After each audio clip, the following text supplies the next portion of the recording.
Hello, it's a warm welcome from my side. Today we will discuss important topic of political theory, that is the concept of power. So in concept of power today we will discuss legitimacy. So as I have already make few videos on topic like hegemony, that is comes under concept of power. So if you want, link is already mentioned in my description. First go and clear your each and every doubt. If you will clear your each and every doubt now, you can easily correlate the previous topics with new topic, so it will give you a good understanding. So let's start. So today we will discuss legitimacy. So few questions have to be comes in your mind कि what is legitimacy, and if there is no legitimate government then what happens, and how legitimate government work. So I will make this video in bilingual language, include Hindi and English both. So जैसे कि बताया, legitimacy का मतलब आ जाता है कि authority to govern, और authority कैसे कि एक सरकार दूसरी, मतलब कि जो एक ग्रुप ऑफ पीपल है उनको वो कैसे गवर्न करेंगी, तो उसको कहते हैं लेजिटिमेसी. अब जैसे एक पॉलिटिकल सिस्टम है, अ पॉलिटिकल सिस्टम, ठीक है, देखा जाता है कि in a political system it is seen as a legitimate जब when people believes that government has a right to rule. ठीक है, जब सरकार के पास अधिकार होता है उसको चलाने का, लोगों के ऊपर अपना शासन करने का, तो एंड इट्स डिसीजन डिजर्व ओबीडेंस. ठीक है, और लोग उनके डिसीजंस को मानते हैं, तो उसको हम बोलते हैं लेजिटिमेसी. तो I will give you one example, and then once you will correlate this example with a new perspective, and you will clear your each and every doubt regarding legitimacy. Like formula, in formula government ने क्या किया, formula की act पास करके formula बना दिया, but farmers don't want to obey that law, तो बहुत protest हुआ जिसके कारण गवर्नमेंट को वो लॉ पीछे लेना पड़ा. तो people are not ready to oblique that laws, so फिर उनको वो वापस लेना पड़ा. फिर इंपॉर्टेंट क्या है लेजिटिमेसी की, वाई लेजिटिमेसी इज इम्पॉर्टेंट. और ये वन थिंग जो ये क्या करती है, जो रॉ पावर होती है ना, इनटू एक्सेप्टेड अथॉरिटी, जो रॉ पावर है उसको वो एक्सेप्ट कर देती है. जैसे एग्जांपल मैंने बता दिया था, फॉर्मूला वो एक्सेप्ट नहीं हुआ था. और जैसे जितने भी अभी न्यू लॉज आ रहे हैं, जैसे EWS के लिए अमेंडमेंट हुआ था, वो लॉ बनाया और वो सारे एक्सेप्ट कर दिए, वो हम बोल सकते हैं कि it is a form of legitimate law. Important of legitimacy, ठीक है, तो why legitimacy is important. First, legitimacy क्यों ज़रूरी है, ये क्या करती है, एक पॉलिटिकल स्टेबिलिटी बनाती है. पॉलिटिकल स्टेबिलिटी बनाएगी. पॉलिटिकल स्टेबिलिटी बनाने से क्या होगा, सरकार को रूल करने में आसानी होगी, उससे इजीली गवर्नमेंट रन करेगी, और it is a good will of democracy. Voluntary obedience, conflict कम होती है उससे, एंड गवर्नमेंट फंक्शन स्मूथली. ठीक है, और इससे क्या होता है, डेमोक्रेसी में इलेक्शंस, अकाउंटेबिलिटी रहती है, लोग रिस्पॉन्सिबिलिटी लेते हैं, ट्रांसपेरेंसी, और हमें दिखता है कि कौन से मिनिस्टर्स ने कहाँ कितना फंड लिया, कहाँ लगाया, उसके सारा कुछ शो करते हैं. बजट पास होता है proper.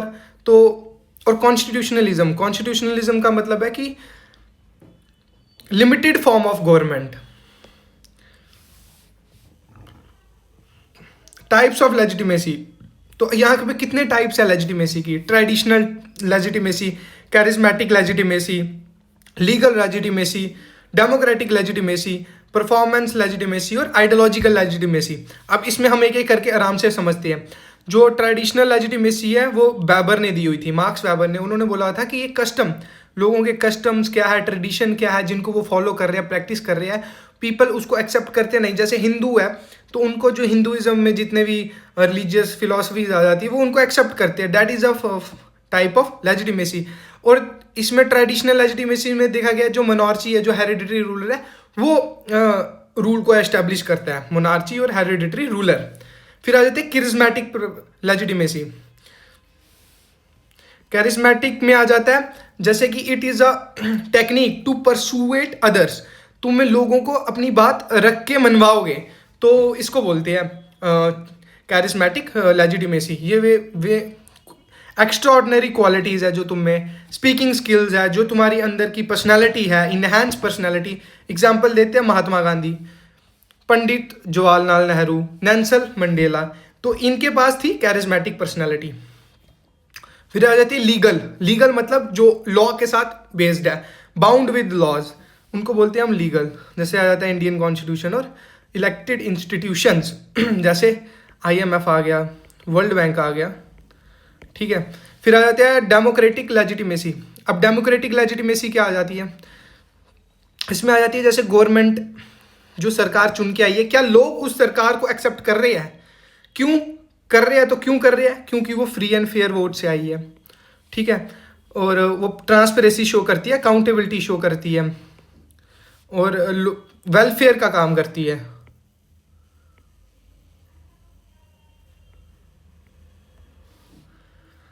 Performance legitimacy, when people support the government, government को सपोर्ट करते हैं, क्यों, because it's delivered development, jobs, welfare, security and economic growth, वो मैंने बता दिया ऑलरेडी।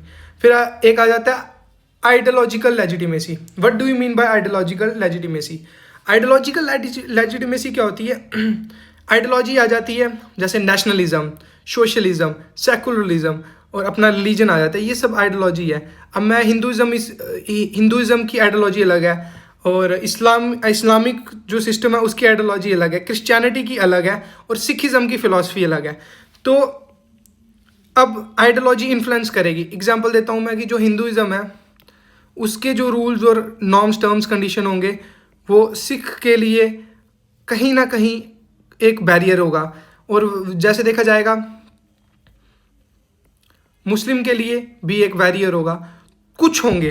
तो अब ये करना है कि यूनिफॉर्म सिस्टम बनाना है, तो फिर सरकार क्या करती है, यूनिफॉर्म सिस्टम बनाती है, फिर उसके थ्रू लेजिटिमेसी एस्टेब्लिश करती है। फिर आ जाता है जो हम इंपॉर्टेंट स्कॉलर्स पढ़ेंगे, वेबर ने क्या बोला हुआ था और ईस्टर्न ने क्या बोला हुआ था लेजिटिमेसी के बारे में, लिप्सिट का क्या ओपिनियन था, होब्स का क्या था, लोक का क्या था, रूसो का क्या था। These are few important scholars that you have to quote in your answer, then you will get edge over others. तभी तुम्हें जो तुम्हारे जो मार्क्स होगा, स्कोर होगा, वो थोड़ा बढ़ेगा। तो जैसे वेबर ने बोला है, ये क्या करती है, strongest theoretical basis of legitimacy provided, Weber की जो है, according to him authority service only when it seems to legitimate, ठीक है ना। जैसे उन्होंने बताया ट्रेडिशनल, कैरिस्मेटिक एंड लीगल, ये जो ऊपर हमने पढ़ी टाइप्स, वो मतलब वेबर द्वारा ही। फिर ईस्टर्न ने क्या बोला हुआ है, diffuse support of reservoir of goodwill, ठीक है ना, वो एक दूसरे के भले के लिए इंटरलिंक। और लिप्सिट ने क्या बोला है, लिप्सिट ने बोला हुआ है ability of a system to maintain their the belief that its institutions are appropriate. और मैंने बता दिया इंस्टीट्यूशन कैसे, जैसे गवर्नमेंट जो चुन के आई है, क्या वो सही है, कैसी है, किसके द्वारा चुन के आई है, लोगों के द्वारा चुन के आई है। और होप्स का क्या मानना है, इंडिविजुअल सरेंडर देयर राइट्स, ठीक है। होप्स ने बोला कि इंडिविजुअल ने, ये सम ऑफ इंडिविजुअल ने ये क्या कर दिया, राइट्स दे दिए गवर्नमेंट को, गवर्न करे और पॉलिसी बनाए, वेलफेयर, ये साइकिल, ये होप्स ने बोला। Sovereign through their social contract to maintain peace, social contract for maintaining peace. अब लोक ने क्या बोला, लोक ने बोला protection of life, liberty and property. तो सरकार का काम है कि हमें प्रोटेक्शन दे, उसके लिए हम उनको टैक्स देंगे। Government fails, people have the right to revolt. अगर सरकार ऐसा नहीं करेगी तो हम क्रांति लाएंगे और हम चेंज लाएंगे। और रूसो ने क्या बोला, general will of the people, और जनरल विल लोगों के द्वारा। रूसो ने बोला हुआ है कि जो लेजिटिमेसी है वो कहाँ से आती है, एक जनरल विल आ जाती है, एक जनरल विल की सब लोगों की सहमति के साथ, जिसको हम क्या बोलते हैं, collective will of the society. इसमें हम एग्जांपल दे सकते हैं, जैसे कलेक्टिव सिक्योरिटी थी, उसके बाद यूएन फॉर्म हुआ है, तो यूएन में कितने मेंबर है, 193 अराउंड नेशंस है जो यूएन के साथ है। तो it is a kind of legitimacy. और अब most of the countries are united with UN, so UN have a some type of power. तो जो पावर क्या करती है, वो इन्फ्लुएंस करती है अदर को। सोर्सेज ऑफ लेजिटिमेसी, और लेजिटिमेसी के क्या क्या सोर्स है इंडिया में? जो कॉन्स्टिट्यूशन ऑफ द इंडिया, जो संविधान है वो सबसे बड़ा है सोर्स। संविधान में क्या बोला है? जो structure state, legitimacy all institution, fair election, ठीक है, rule of law, independent judiciary, executive, legislature और judiciary, 3 pillars, 4th media, accountability, enhance welfare schemes, PDS, मनरेगा, प्रमोट, ये आ जाते हैं promote performance legitimacy, Indian democratic values, जो इंडिया की डेमोक्रेटिक वैल्यूज़ है, pluralism and political culture further strengthen legitimacy. अब आ जाते हैं क्राइसिस ऑफ लेजिटिमेसी। अब लेजिटिमेसीज के क्राइसिस, जैसे legitimacy crisis occur when public loss. अब ये कब आ जाते हैं क्राइसिस, कब आ जाते हैं? जब लोगों को भरोसा उठ जाता है सरकार से कि सरकार जो गवर्नमेंट है उन्होंने उनका काम नहीं किया है। अब ये कब आ जाता है? करप्शन, अथॉरिटेरियनिज्म, जब सरकार डिक्टेटरशिप ले जाती है या इकोनॉमिक गिर जाती है, इकोनॉमिक क्राइसिस आ जाती है, जब उनके राइट्स नहीं मिलती है, इलेक्शन अच्छे से नहीं होती है, और व्हेन लेजिटिमेसी डिक्लाइंस पॉलिटिकल, तब क्या हो जाता है? पॉलिटिकल इंस्टेबिलिटी आ जाती है। और ये कब हुआ था इंडिया में? इमरजेंसी के पीरियड में, इंदिरा गांधी का टाइम था, 1975 से लेके 77 के बीच में ये हुआ था। और लेजिटिमेसी इन इंटरनेशनल रिलेशन, जो मैंने आपको ऑलरेडी बता दिया, यूएन फॉर्म हुआ था, ये 1995 में हुआ था,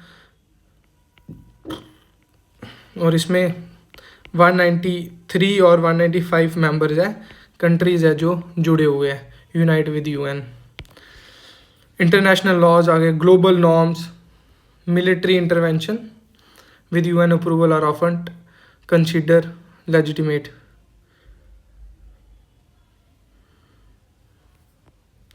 legitimacy versus authority of power, ठीक है। अब पावर क्या है, ऑलरेडी मैंने पिछली वीडियो में बताई है, एक बार वो जाके उसको चैनल सब्सक्राइब कर लो, पिछली वीडियो देख लो, डाउट क्लियर कर लो, so that if you will clear your doubt ना, तो these concepts are very easy and you can easily clear and write good answer in these topics. Power is the ability to force others. अब power को मैं एक बार फिर थोड़ा सा समझाता हूँ। जैसे ए और बी है, ये 2 बंदे हैं, एक आइडलिस्टिक स्टेट बना दो जिसमें सिर्फ 2 ही लोग हैं इस धरती में, ये अर्थ मान लो, और लिमिटेड रिसोर्सेज है सिर्फ एक। अब जो पावरफुल होगा ना वही इसको यूज़ करेगा। This is a simple example of power. Authority is institutionalised power backed by rules, ठीक है। Legitimacy means people believe that there authority is rightful. अब लेजिटिमेसी का मतलब आ जाता है, पावर तो समझ आ गई। अब सपोज इन्होंने क्या किया, अब यहाँ पे एक और आइडलिस्ट, जैसे 10 लोग हैं, इनको चलाने के लिए एक मुखिया है, 1 2 3 4 5 6 10 लोग हैं और एक मुखिया है। अब ये सारे इनकी बात सुनेंगे, क्यों सुनेंगे? क्योंकि अगर इन्होंने ही इसको चुना होगा तो सुनेंगे। तो this is the legitimacy, because they are accepting, they all are accepting their voice, उसकी बात सुन रहे हैं। अब PYQs डिस्कस करेंगे 2019, 16, 14 ये PYQs आए हुए हैं। First we will discuss this PYQs and after that you can write good answers, and if any type of question comes in exam you can write and fetch good marks. So जैसे इसने बैबर ने क्या बोला है, तो मैंने weber का already discuss कर लिया। 3-4 फॉर्म्स है, ट्रेडिशनल आ जाती है, ठीक है ना, गवर्नमेंटल फॉर्म आ जाती है, और परसुएशन वाली टेक्निक आ जाती है, जो इंस्टीट्यूशनल आ जाती है। तो ये वेबर ने बोला हुआ है। फिर ईस्टर्न का क्या मॉडल था, और ईस्टर्न का जो पॉलिटिकल सिस्टम था एंड लेजिटिमेसी, ईस्टर्न ने क्या बोला हुआ था?